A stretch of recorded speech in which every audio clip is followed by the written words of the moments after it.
five are not going to satisfy a serial killer, right? There would be no actual number. It would be until you got caught.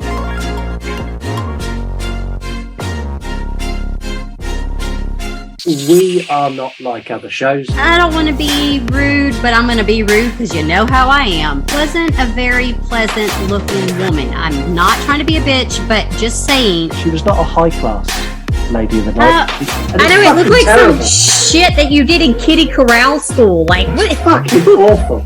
Of course, he knows where she's buried, and it wasn't long after that. Like, he's like, I'm digging this bitch up. I need her vulva. And in 2003, Nancy filed for divorce and issued a restraining order. You want to smoke or vape? Even vaping is not allowed in the facility. You have to go outside. A whole new level of horrific. There was much you could do to change it, to be honest. Hello, welcome to the You Run podcast, True Crime. My name is Scott, and today I'm going to be doing something I haven't done for a while. I'm going to be hosting a show all on my own.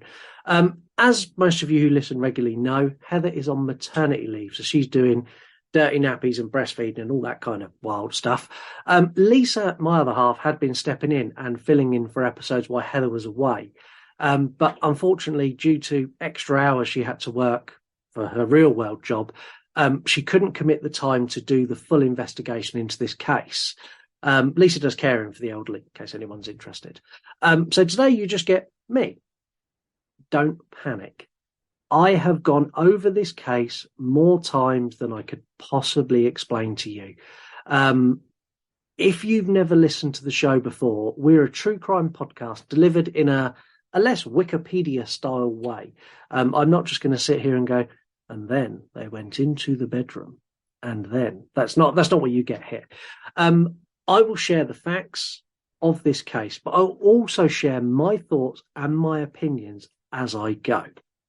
The other thing that's different about this show to other true crime podcasts is the involvement from all of you. So we do true crime polls on Instagram. They come out on the 3rd of each month, and you get to choose what case we cover next. Well, normally we do. This episode, we didn't do that. And that's because I got contacted by one of our regular listeners, Sarah. Hi, Sarah. Thank you for listening to this episode too. Sorry, it's just me. Sarah contacted me and she suggested a case and offered it to us to investigate. When I read through, I kind of done a quick Google search and I had a quick scan of the case. And I went, this is fairly cut and dry.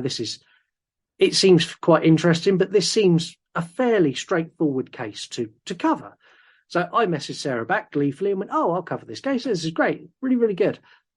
My God, I had no idea this case would swallow an entire, over a month of my life. And it genuinely has. Sarah, thank you so, so much for this case. So I started looking into this the day that Sarah requested it. This episode is released on the 1st of April. I am recording this right now on the 31st of March. And the reason for that is not because I'm being lazy or because I forgot or because I'm just doing everything last minute. It's because this morning I was still investigating this case and trying to get my head around it. It's a very special episode when a listener requests a case, especially this time because it's the first time it's ever happened. But you can do that here. If you want a case, email us at YouRunPodcast. Contact us on Instagram at YouRunPodcast or email us yourunpodcast@gmail.com. This case is still getting media attention today. It involves missing people, murder, dismembered bodies, and a legal battle for over $100 million worth of estate. Now, this is still an ongoing case. And for that reason, I'm going to say now that any opinions I share on this show or on Extended Cut are exactly that. They are my opinions. They are based on what I have seen, what I have read, and what I have discovered. No malice or ill intent is meant by any of my comments, and I aim to portray the facts as accurately as they're available to me, and I do not in any way mean to incriminate anyone who is alive or past in any way, shape, or form. That's that bit done. Let's do the other bit. This episode contains strong language, adult themes, and discussions surrounding murder and other criminal activities. If you are easily offended and do not wish to hear about these subjects, now is the time for you to tune out. And I have to do that because we've now had multiple complaints that we've discussed murder and mayhem on previous episodes on a true crime podcast. Who would have thought it? Mad. So, yes, this is an adult show. It has got an explicit logo wherever you're listening to it. I do swear like a trooper. I do discuss murder. I do discuss crimes. I do discuss all those things. And if that's not your cup of tea, thank you very much for listening to the opening of the show. Have a lovely day. Now I've covered all the bits that are going to get me in trouble. Today, as I said, we're covering a listener request sent in by Sarah. This is a case involving a member of a super wealthy family, a man who is shrouded in mystery, and he's just his wife disappeared in 1982, and this guy's just an enigma. He subsequently murdered a friend and a neighbour, having only passed away in January of last year, while legal battles are still going on. Even this month, so in March 2023, there is a case being heard to decide the future of his fortune. Today, I am looking at Robert Durst, the Jinx. Next week, as part of an unusual plea deal, Durst will admit to a gun charge. That plea deal will ultimately land him in a Los Angeles courtroom on trial for the murder of his best friend. Now 72-year-old Durst is pushing to be in a California courtroom by August to prove his innocence. Like O.J. Simpson, Robert Blake, and the man who called himself Clark Rockefeller, his trial will likely cause a sensation. Today was the first of what will be a lifetime of days in prison for real estate heir Robert Durst. He was sentenced to life in prison without the possibility of parole for murdering a friend who'd been asking too many questions about the mysterious disappearance of Durst's former wife. Robert Durst, guilty of a crime of first-degree murder. State prison officials tell us Durst died early this morning at a hospital in San Joaquin County where he was being treated for a number of medical maladies. He had just been sentenced to life without the possibility of parole in California and was expected to face another murder trial in New York for the disappearance of his first wife in 1982. So, first things first, who is Robert Durst? So Robert Durst was born in New York in 1943. This guy was born into wealth, and I'm talking like marble floor wealth. This guy was minted. His father, Seymour, was a real estate mogul worth millions. Seymour had 4 children, Robert being the eldest of the 4. Now, Seymour had inherited the business from his father, and he'd built it into a multi-million-dollar business called the Durst Organization, which is still trading to this day. Founded in 1915, the company began life small, as all companies do. In 1929, they bought their first property, and in the 1950s, they shifted into property development. They have worked on some massive, super impressive developments in their time. They've done several projects on 3rd Avenue in New York. They've done 4 Times Square, which is like a 1,200-foot high skyscraper, which has got all sorts of business. I think ESPN have got a couple of floors. Disney have got like 4 floors in there. This is a massive, massive construction company. We're not talking like building your 3-bedroom semi-detached house. This is multi-million-dollar skyscrapers. The company today has an estimated fortune of $8.1 billion. So I'm not kidding. They are big, big, big company. Hence why everything I'm saying on this episode is opinion-based only. And I mean no ill intent or malice or anything like that, because I don't want to get sued. Now, we know very little about Robert Durst's upbringing. We know for a fact that his mother committed suicide when he was around 7 years old. And she'd done this by jumping from the roof of their Scarsdale home. In later interviews, Robert Durst has claimed that he witnessed this, saying that his dad walked into the window. This is a fact his younger brother denies, and I'll be honest, I don't buy it. I don't think any dad would walk their child to watch their mum commit suicide. I don't get that. I don't buy it. I don't buy it at all. Both brothers underwent counselling sessions following the tragic death of their mum. In the psychiatrist's notes, they say that Durst displayed personality decomposition and possibly even schizophrenia. As far as I can find out, he didn't receive treatment for any of these, or either of these, as a child. He attended a public school, which I'll be honest, shocked me. I was expecting this to be private preppy boy all day long, but it's not. At school, he was described as a bit of a loner and a little bit weird. I'm learning about true crime as this show develops.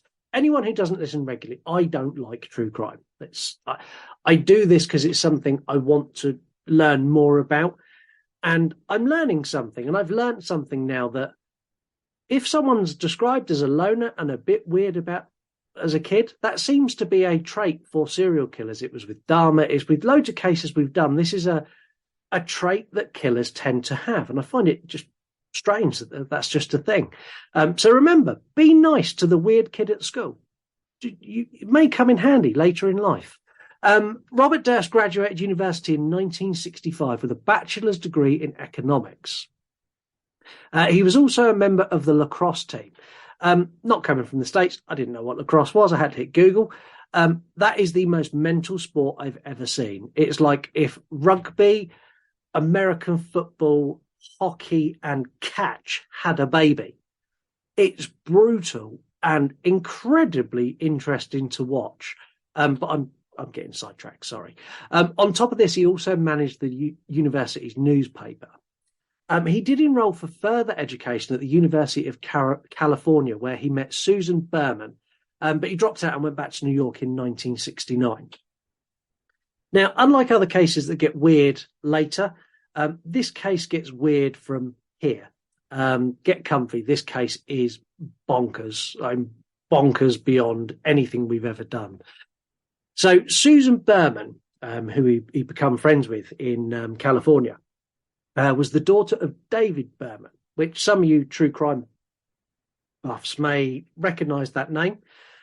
If you do, it's because he was a mobster. And I mean a real life, genuine New York gangster. So much so we could do an entire episode just on him. So he was a kidnapper, an enforcer, he run illegal gambling, he run all sorts of crazy shit in New York. He'd done a stint in Sing Sing prison. This guy was legit scary, like super scary. Now, Susan is very integral to this case as we go further through. But for now, all you need to know is that she was Robert Durst's friend. That's it. That's all you need to know for now. So after moving back to New York, Durst was invited to be part of the family business. And he didn't take it. He didn't want to be part of the family business. He wanted to do his own thing. So he opened up a small health food store in Vermont, which is where he moved to. It was here that Durst would meet his future wife, Kathleen McCormack. Kathleen was a dental hygienist, and after only 2 dates, he asked her to move in with him, and she agreed. The 70s were wild. Can you imagine that happening today? Going on 2 dates and then moving in with someone. That's just mad for me. I mean, me and Lisa have been together for a decade plus, and I don't even know if I'm grown up to live with someone now, let alone after 2 dates. That's just crazy to me. Anyway, she did move in with him, but their time in Vermont was really, really short. So Durst's father wanted him to come home, and he was pressuring him to come back to New York. And in 1973, Durst gave in, and him and Kathleen moved back. They sold the store and were married in 1971, in April that year. And they were actually married on Durst's 30th birthday. Now, Robert Durst and Kathleen did not have a happy marriage. It's reported they argued frequently, screaming, shouting matches. And Kathleen goes missing in early 1982. But before this, she'd been admitted into the emergency room with marks and bruises on her face, claiming that Durst had hit her. She did not press any charges. Now, as for her disappearance, this is where things get really strange. In January 1982, she arrived at a friend's house and she was dressed in sweatpants, which her friend said is incredibly strange. They were a wealthy family. They were well-to-do. She did not go out in sweatpants. She said she was distressed and she received a phone call from Robert Durst while she was there, and she allegedly headed home. Before she left, she'd arranged to meet her friend in the Lionsgate pub in Manhattan. She never arrived the following day to do that. Now, at this time, the couple were actually living separate, which is not something you'll get out of most documentaries on this. They were living in separate apartments, and Durst had been dating someone called Prudence Farrow for almost 3 years. Kathleen wanted a divorce, and she had asked Durst for a settlement of $250,000. Durst didn't like that. He refused, flat out refused. And he went one step further. Not only said, you can't have a divorce, you can't have that money. He stopped her credit cards and removed her from the joint account. When Kathleen didn't turn up at the Lionsgate pub, her friend went to the police, said, look, my friend's not turned up. It would take Robert Durst a further week to officially report her missing. Now, from what I've seen, there's nothing that leads me to believe that Durst was necessarily involved with this. Yes, he was potentially a woman-beating arsehole. He was incredibly spiteful around money and the divorce and everything else. But it doesn't lead me to believe that he disappeared her. Nothing makes me think that he's an arsehole and he's a bad man, but nothing makes me think that he's killed her or done anything untoward at this point. Durst even put $100,000 up for reward for her safe return. He later, I don't know what the time frame was on this, but he later reduced that to $15,000. It's quite a drop, isn't it? I don't know if that was after a period of time or if that was he went $100,000 to return my ex, and then sat there and went, actually, no, $15,000 to return my ex. How much would you want to return your ex? Call into the show. You can do that. All you need to do is go to Instagram. You can leave us an audio DM. We're at You Run Podcast.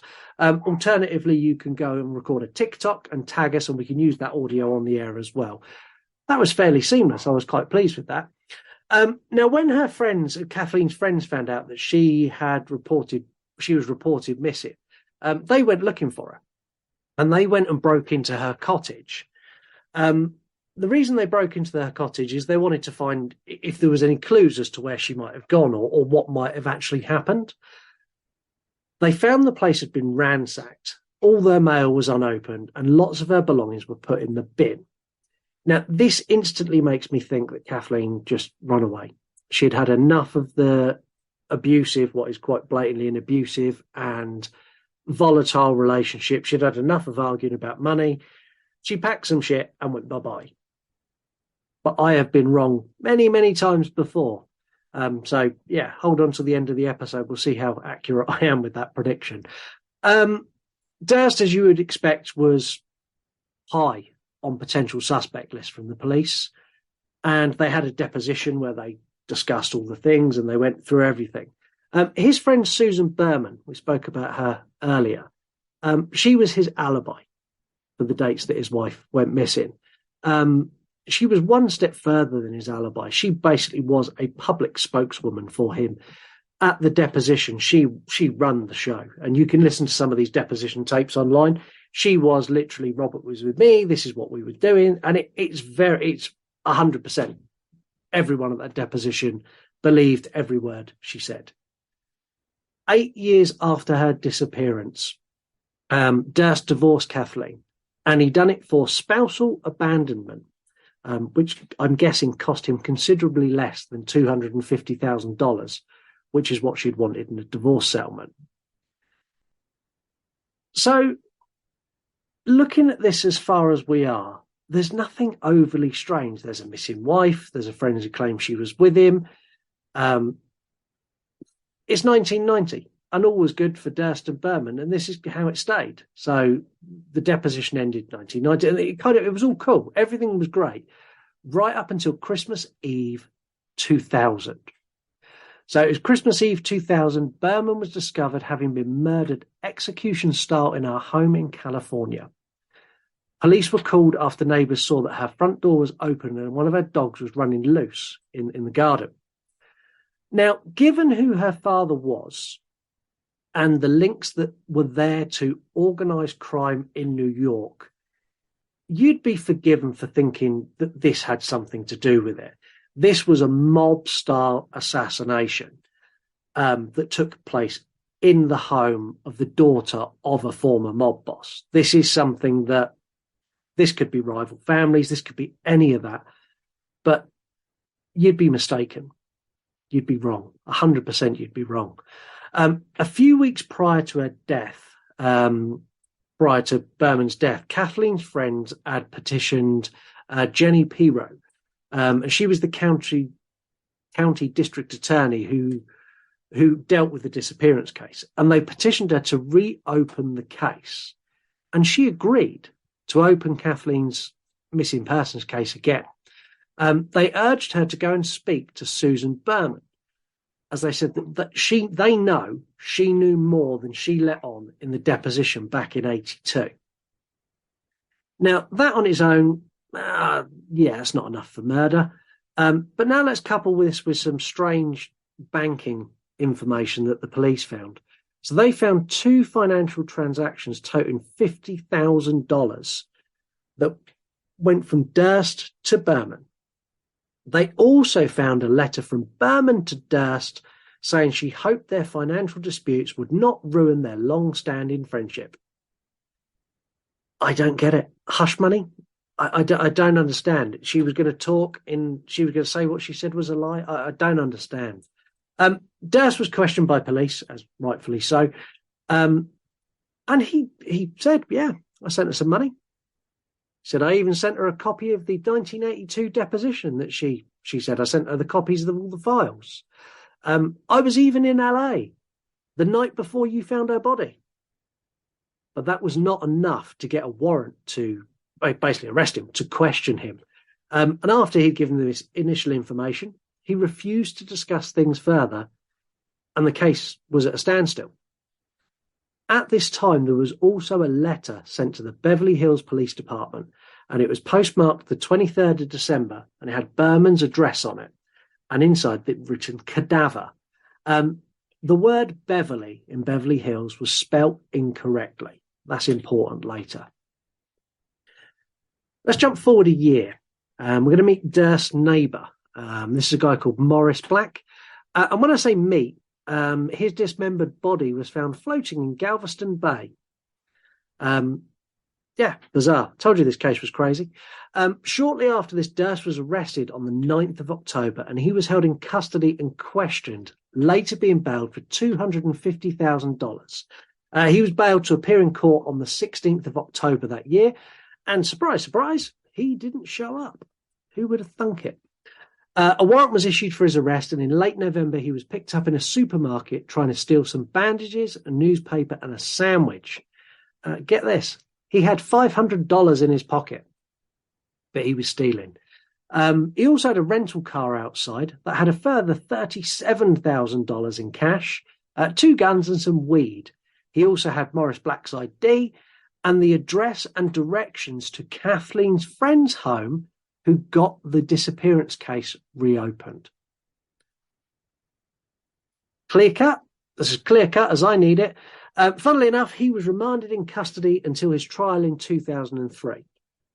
Now, I've said so many times on this show, and I keep saying it, we do not cover trials because they are boring. They are dull. They are very information-driven. They are the epitome of a Wikipedia true crime podcast.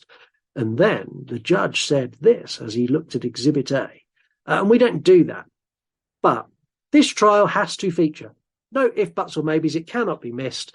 There's a couple of reasons. Number one, it is the most batshit insane example of how fucked up the American legal system is, in my opinion. And two, it's not even close to being the end of this case. This isn't even close to being over. So Durst was charged with premeditated murder of Morris Black, which I feel is fair at this point. Durst employed Dick DeGuerin as his defense attorney. I'm not going to tell you too much about Dick. Double entendre. I'm not going to tell you too much about Dick's career. Let's just say he is the guy. If you are on a murder trial or any sort of trial, this is the defense attorney you want stood next to you. I honestly, go and Google him, go and have a look on Wikipedia and have a look back through his case history, the people he's defended and the outcomes he's had. This guy is the shit. So Dick claimed that the murder had happened in self-defense and was actually an accident. So what he says happened is Durst had gone to visit Morris. Morris was grumpy and he was confrontational, and they had a heated discussion when Morris grabbed his target pistol. There was a struggle, and in the struggle, the gun went off, killed Morris. Okay, I buy that. I'm sure that that's something that happens numerous times. There's a struggle and someone ends up unalived. That's a thing. That's a thing in every city, in every town, everywhere across the world. What doesn't happen in every city and every town across the world is what happened next. Durst admitted to dismembering his body with an axe, 2 saws, and a paring knife before disposing of it in bags in Galveston Bay. The American legal system is terrifying and confusing. So Morris's head was never recovered. And because of this, the prosecution could not prove that Durst claimed that the struggle was a lie. So they needed to prove that there was not a struggle, to prove that it was Durst just killing him. Because they couldn't prove this, Durst was acquitted of murder. And in my opinion, a murder he quite blatantly committed. He was acquitted in 2003. He was kept in custody for other charges surrounding what had happened in now what is deemed as an accidental death. In 2004, Durst and his legal team struck a deal, and he pled guilty to jumping bail. He pled guilty to evidence tampering. Now, when I say evidence tampering, you're thinking of, he hid a bit of evidence. No, his evidence tampering was the cutting up and disposing of Morris's body. They deemed that as evidence tampering. Fuck, come on. He was sentenced to 5 years, which I don't think is enough. And then 2 years were taken off for time he'd already served. In 2005, he was paroled. It's mad. This guy literally got away with murder. There were conditions to his parole. One of the conditions was that he could not travel without permission. He ignored this and he went on a road trip to go and see where Morris was killed and visit a local shopping mall in the area. He was spotted, and he was spotted by the judge who presided over his case. I bet he had an oh fuck moment when he saw that judge. He was like, oh shit, oh no. And an even bigger oh fuck moment when they slammed him back in prison until 2006 for parole violation. We're going to step away from the case just for a second. So we're going to talk about all the good things that came out in 2010. This is the movie that starred Ryan Gosling and Kirsten Dunst. Lovely movie. Bit of a crime thriller with a love story. This movie is about Durst's life in the 1970s when he owned a health food shop, which, as you guessed it, was called All the Good Things. Durst watched this. Durst loved it, thought it was the best thing in the whole wide world. And he reached out to the director, Andrew Jericho. This led to the director and Durst having long discussions about the potential of a documentary to cover his life. Durst even wanted to appear in this documentary. This became realization in 2015 when the Jinx, The Life and Deaths of Robert Durst, hit our screens on HBO. And it's because of this documentary's involvement in the case that I completely avoided it and did not watch it. As soon as I saw that this documentary was an integral part, I didn't watch it. And I didn't watch it on purpose because I didn't want it to sway my opinions in any way, shape or form. So during the production, lots of family members of Durst throughout Durst's life were contacted by the show to give interviews and things like that. One of these was Susan Berman's son, who went looking through her old things and old letters, and he found a letter from Durst. Now, in this letter, the address on it was Beverly Hills, and guess what was spelt wrong? Beverly. When producers realised that they may be holding on to a piece of integral evidence in a murder case, they didn't sit on it, which surprised me. I'll be honest. It surprised me they didn't sit on that. Instead, they took it to the district attorney's office in LA. The FBI arrested Durst on the same day the final episode of the show was broadcast. Talk about create a media storm around your show. The final shots of the series showed Durst moving into a bathroom, and the mic was picking up several ramblings that appeared to be him incriminating himself. Now, it wasn't until 2019 that we found out that these had been edited out of order, and they made him sound worse than he actually was. And this is where my problem lies with most, 99% of TV documentaries. Editing is a powerful tool, and it can be used to make people appear good or bad or angry or sad. You can literally manipulate things how you want it. For example, we do interviews on shows. So I've got multiple podcasts. I've got this. I've got horror movie review. I've got horror movie news, and we've got YouTube as well. With a little bit of creative editing, I can make a guest sound like a lovely person, which I've had to do because we've had some not so nice people over the years. And by the same token, I can make the nicest person in the world sound like the biggest arsehole. The other issue I've got with documentaries is we never, ever get an unbiased opinion, ever. They'll say it's unbiased and it's straight down the middle. But what we evidently get every time is we get the view and the perspective of the director, the production team, or both. And that is the narrative they push. So it will always lean one way or the other, even if it's only slightly. Durst was arrested in New Orleans, where he was booked into a hotel under the false name of Everett Ward. He'd been tracked to the hotel because he was calling from the hotel to check his voicemail. What can I say? He's an old man. He doesn't check his voicemail how we do. He was arrested, and these are the things the police found when they arrested him. So they found a .38 caliber revolver with 4 bullets and a spent round and the casing. 4 ounces of weed, a birth certificate and a passport, maps of Louisiana. So he's out there in your country, Heather, out there having a nosy round where you are. They found a map of Florida and Cuba, a skin-toned latex mask, which honestly is the creepiest fucking thing you'll ever see. If you're listening to this on the 1st of April, I'll stick it on my story so you could see it. It's disgusting. The fake ID he used to check into the hotel, and over $40,000 in cash. Police also found a UPS tracking number that, when they tracked that down, led them to a further $117,000 in cash and a pair of shoes that were on their way to him that were sent to him by a friend. In less than a month, Durst had taken out of his accounts over $300,000 in cash, and it was believed that he planned to flee to Cuba following the release of the show.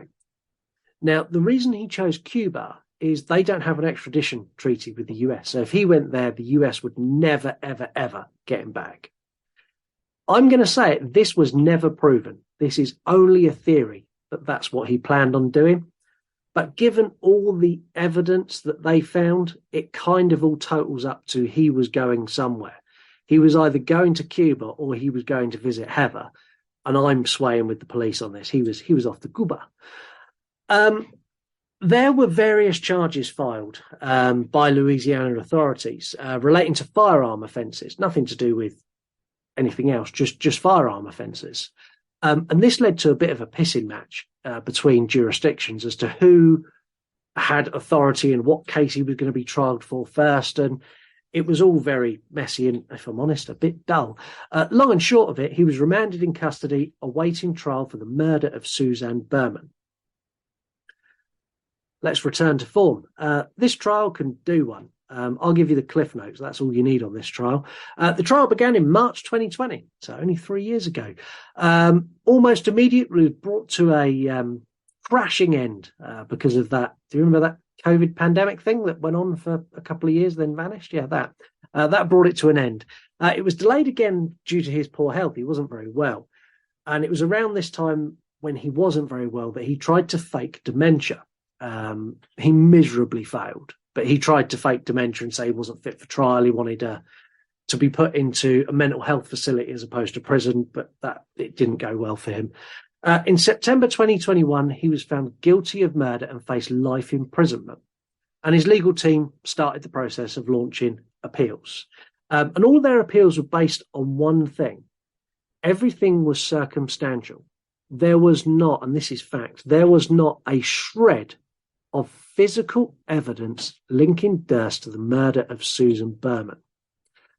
Durst was sentenced to life in prison, and his appeal was never, ever heard, as he died of a heart attack in January of 2022.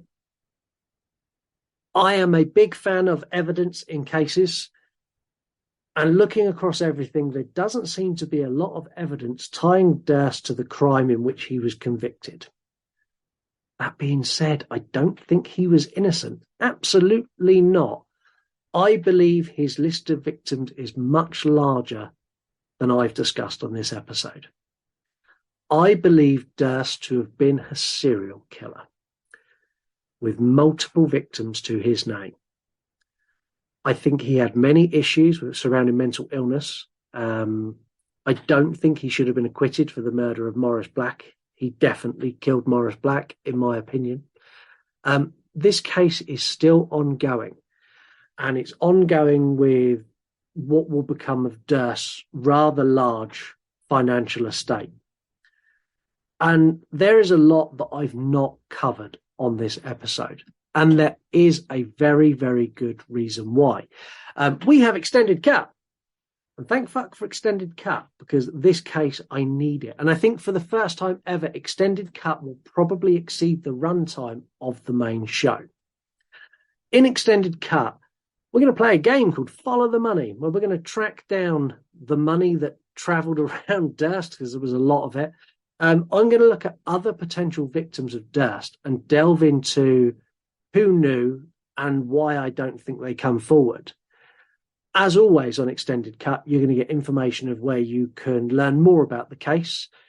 I know we've covered the main kind of documentary and the movie in this episode, but there's loads more. Which brings me to the power of editing I spoke about earlier. As I said, I have not watched the movie or the TV show by HBO by the time this episode goes to air. I will have completed both by the end of Extended Cut. And the reason I've done it this way is I want to see if my opinions change. So I've been very clear in what I've said on this episode. I think he was a serial killer. I don't think he was confined to the cases the things we've spoken about in this episode. I want to see after I've watched the Ryan Gosling movie. I don't think I've ever watched a Ryan Gosling movie. It's something new. I want to see after I've watched that and after I've watched the Jinx on HBO, whether my opinions change. But until then, thank you so much for listening. Sarah, thank you so much for suggesting this absolutely insane case that has boggled my mind since I first started looking at it. Go and give us a review wherever you can. Don't forget to vote on the next case on the 3rd of April. There's some really big cases in there this time as well, including the Manson murders. Thank you again. I hope you all have a wonderful couple of weeks, and I will be back for Extended Cut on the 15th of April. 5 are not going to satisfy a serial killer, right? There would be no actual number. It would be until you got caught.